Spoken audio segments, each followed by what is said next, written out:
From the Newsroom at news.com.au. G'day, I'm Andrew Bucklow and this is the latest from the Newsroom. It's Monday the 4th of January. Well, New South Wales recorded no new local cases of COVID-19 overnight, but authorities have warned against celebrating too early as testing numbers are too low. They did add that there are 2 local cases that missed the 8 p.m. cut-off time for today's numbers. Now, both of those cases are linked to the BWS Barala cluster and will be in tomorrow's reported cases. Victoria has recorded 3 new locally acquired cases of COVID-19, with 32,500 Victorians getting tested in the past 24 hours. Meanwhile, a wedding venue in Sydney's West has been fined $5,000 for allowing up to 800 guests at a wedding reception over the weekend. Current New South Wales health restrictions allow for a maximum of 350 guests. Now, the Fairfield wedding reception was held just 10 kilometres away from that concerning cluster linked to the BWS. Overseas now, and US President Donald Trump has been recorded pressuring the top election official in the state of Georgia to find enough votes to overturn his defeat to Joe Biden. The Washington Post obtained audio of the phone call between Mr. Trump and Georgia's Republican Secretary of State, which was recorded yesterday. So, look, all I want to do is this. I just want to find 11,780 votes, which is one more than we have.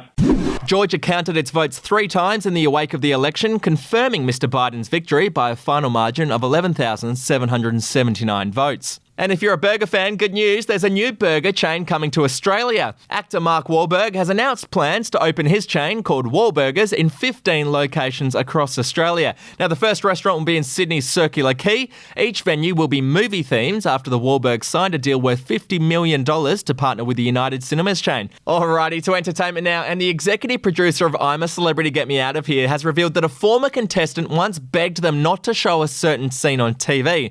So the producer, whose name is Alex, was chatting to the TV Reload podcast and said that this star told his campmates a story about hooking up with a woman, but he quickly realised that he'd incriminated himself. Have a listen.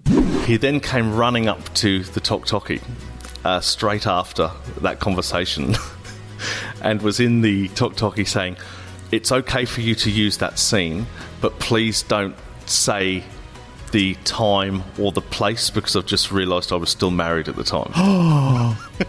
You'll be happy to know that the producers did agree to edit out some of the details before the story went to air. And to sport now, and in the AFL, former Kangaroos coach Rhyce, who stepped down after last season to deal with personal issues, is now joining the Gold Coast Suns. He'll be the Suns' head of development, charged with bringing the best out of a young list. The club reportedly began courting Shaw after it became clear he was on top of the mental battles that had forced him to give up his senior coaching role. And hey, if you'd like the chance to win $1,000 each week, all you got to do is play our daily news quiz at news.com.au/quiz, and the cash could be yours. That's it from the Newsroom. We'll have another update tomorrow morning. Your headlines from news.com.au.